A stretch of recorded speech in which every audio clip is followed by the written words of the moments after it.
I used to think the worst feeling was shame. It's not. It's silence. I'm not talking about the kind where someone ignores your text for a few hours.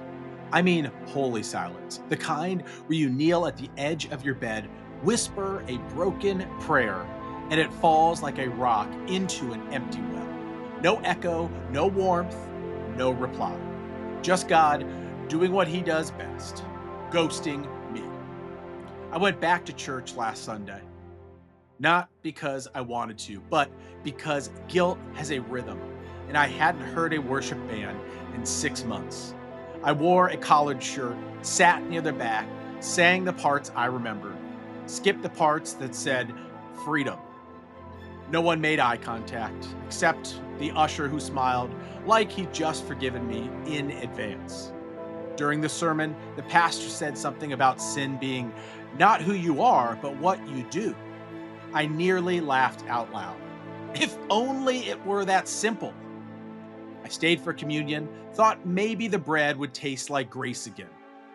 It didn't. It tasted like cardboard.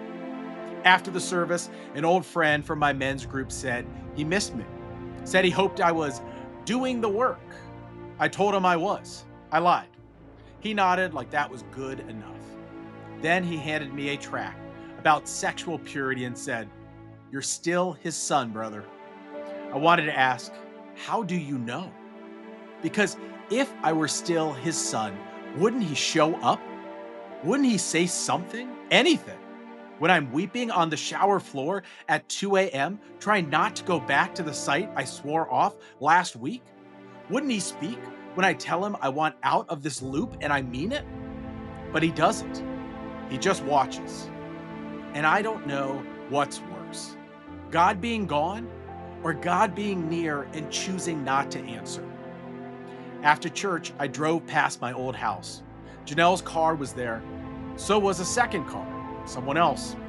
My stomach turned. I parked down the street and just sat there, sweating, listening to my engine tick like a countdown to nothing. I thought about texting her. I thought about getting out and walking up the steps and asking to see Israel. But I didn't, because I don't have the right anymore. I gave it up in one click at a time. So I drove to the one place I knew I could disappear, a bathhouse in the warehouse district. I didn't go inside, just sat in the parking lot and listened to the muffled music through the walls. I told myself I was stronger this time, that I just needed to be near the noise, near the neon, near anything that felt more present than God. I ended up in the alley behind it, smoking a cigarette I bummed off a guy who didn't ask any questions. I told him I used to be a preacher. He laughed and said, "Aren't we all?" I smiled. For once, it didn't feel like a lie. That night, I didn't relapse, but I didn't pray either. Because you can only talk to ghosts for so long before you realize they're not listening. Or worse, they are, and they just don't care.